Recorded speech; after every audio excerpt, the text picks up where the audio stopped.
Hi friends, welcome to Rohini creations.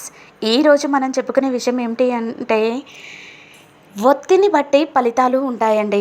అదేనండి, మనం దీపారాధన చేస్తుంటాం కదా. ఆ దీపారాధన చేసే సమయంలో ఒత్తులు పెడతాం కదా. అవి ఎన్ని ఒత్తులు పెడితే ఏ ఫలితం దక్కుతుంది అనే విషయం గురించి మనం ఇప్పుడు తెలుసుకుందాము. ఇక దీపారాధనల్లో రెండు ఒత్తులు వాడడం అన్ని విధాలా మంచిది. ఒకటి అడ్డవత్తి, రెండవది నిలువత్తి అయితే చాలా ఉత్తమం. లేకపోయినా 2 నిలువు ఒత్తులను వెలిగించవచ్చు. ఇక 3 ఒత్తులను దేనికి ఉపయోగిస్తారంటే ఉత్తమ సంతానం కోసం ఉపయోగిస్తారు. 3 ఒత్తులు వెలిగిస్తే ఉత్తమ సంతానం కలుగుతుంది. ఇక 5 ఒత్తులతో దీపారాధన చేస్తే పంచభూతాలకు సంకేతమండి. ఇక 7 ఒత్తులతో దీపారాధన చేస్తే 7 జన్మల పాపాలు తొలగిపోతాయి. ఇక 8 ఒత్తులతో దీపారాధన గనక చేస్తే అష్టైశ్వర్యాలు సిద్ధిస్తాయి. ఇక 9 ఒత్తులతో దీపారాధన చేస్తే గనక కీర్తి ప్రతిష్టలు పెరుగుతాయి. ఇక 10 ఒత్తులతో దీపారాధన చేస్తే సర్వాంతర్యామికి సంకేతం. ఇక 27 ఒత్తులతో దీపారాధన గనక చేస్తే నక్షత్రారాధన ఫలితం ఇస్తుంది.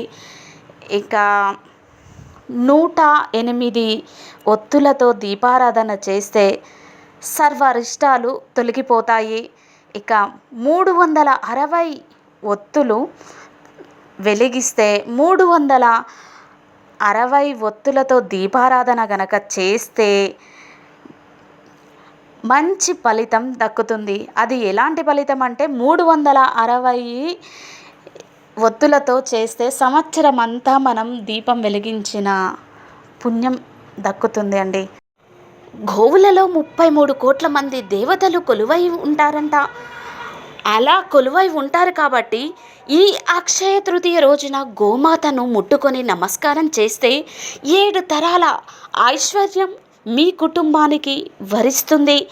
అలాగే గోమాతకు ప్రదక్షిణలు చేయడం, గోవుకు ఆహారాన్ని తినిపించడం చేస్తే లక్ష్మీదేవి ఎంతో సంతోషించి మీ ఇంట్లో స్థిర నివాసం ఉంటుంది. ఇక మీ ఇంటి సంపద క్రమంగా పెరుగుతుంది. అన్నింటికన్నా ముఖ్యంగా ఈ అక్షయ తృతీయ రోజున దక్షిణవర్తి శంఖాన్ని తెచ్చుకొని మీ పూజ గదిలో పెట్టుకోండి. శంఖాన్ని లక్ష్మీదేవి సోదరులుగా పిలుస్తారు కాబట్టి అక్షయ తృతీయ రోజున శంఖాన్ని కొని పూజ గదిలో పెట్టుకుంటే కటిక పేదవాడైనా సరే ధనవంతులవ్వక తప్పదు. లక్ష్మీదేవికి అత్యంత ప్రీతికరమైన వస్తువులలో కొబ్బరికాయ ఒకటి. Thank you for watching. ఎలాంటి వీడియోస్ ఇంకా కావాలి అంటే ఈ ఛానల్ని లైక్ చేయండి, షేర్ చేయండి, సబ్స్క్రైబ్ చేయండి.